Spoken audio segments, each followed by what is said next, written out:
দেখেন, ইসরায়েল কখনোই যুদ্ধবিরতি, শান্তি চুক্তি যাই করেন না কেন সে কখনোই মানবে না।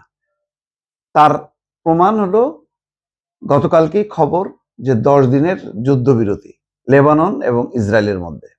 কিন্তু কি হলো, অ্যাম্বুলেন্স দক্ষিণ লেবাননে অ্যাম্বুলেন্স দলের উপর ইসরায়েলি হামলার অভিযোগ। কেন? যুদ্ধবিরতি কার্যকর হওয়াতে লেবাননে যারা বাস্তুচ্যুত হয়েছিল তারা ফিরে আসতেছিল। ফিরে আসার সেই অ্যাম্বুলেন্সে ছিল লোকজন, সেই অ্যাম্বুলেন্সের উপর হামলা চালাইছে। দক্ষিণ লেবাননের নাবাতিয়ে গভর্নমেন্ট কুনিন এলাকায় ইসলামিক হেলথ অথরিটির একটি অ্যাম্বুলেন্স দলকে লক্ষ্য করে ইসরায়েলি বাহিনী হামলা চালায়। তারা মেশিন গান থেকে গুলি ছোড়ে, কামানের গোলাও নিক্ষেপ করে। সংবাদ মাধ্যমটি বলছে এই হামলায় হতাহতের ঘটনা ঘটেছে বলে খবর পাওয়া গেছে। এখনো বিস্তারিত খবর পাওয়া যায়নি।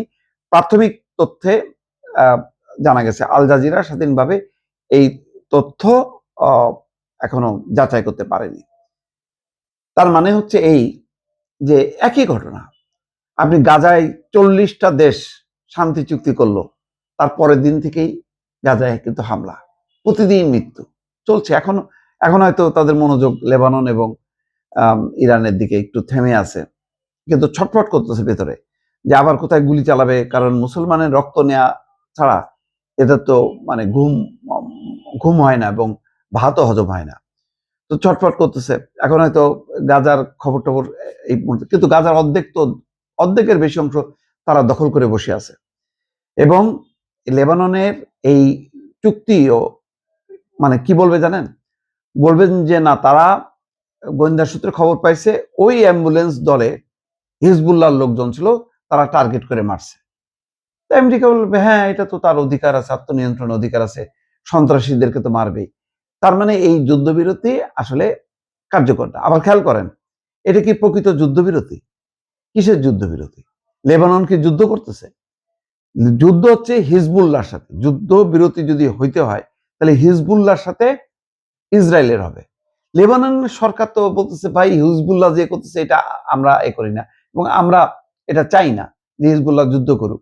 কিন্তু হিজবুল্লাহ তো তার সরকার না। লেবাননের সরকারের ভেতরে হিজবুল্লাহর একটা প্রভাব আছে। সরকারে মানে পাবলিকের মধ্যে তাদের একটা সরকার রাষ্ট্র কাঠামো হিজবুল্লাহ ছাড়া একটা অসম্ভব ব্যাপার।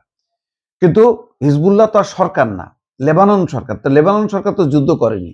তো এটা একটা মানে অপ্রাসঙ্গিক একটা যুদ্ধবিরতি, যেখানে শুধু ইসরায়েলের একতরফা হামলা, এই হামলা যুদ্ধবিরতি হয় না।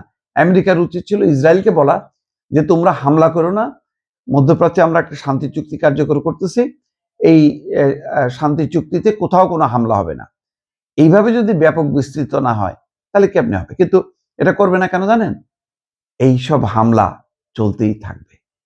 কারণ লেবাননের 10% জায়গা, সিরিয়া, তারপরে মিশর, গোলান মালভূমি তো অলরেডি দখল করে ফেলছে, এবং গাজার একটা বিরাট অংশ মিলিয়ে তারা বিশাল এলাকা, মানে বর্তমানে ইসরায়েলের দ্বিগুণ তিনগুণ এলাকা তারা তাদের আয়ত্তে নিয়ে এসে গ্রেটার ইসরায়েল তারা রাষ্ট্র তৈরি করতে চায়।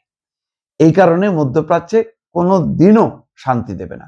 তারা যুদ্ধ চালাতেই থাকবে, সাময়িকভাবে থামবে কিন্তু এটা হইতে থাকবে, এবং যুদ্ধবিরতি, শান্তি চুক্তি কোনো কিছুই তারা কার্যকর হতে দেবে না।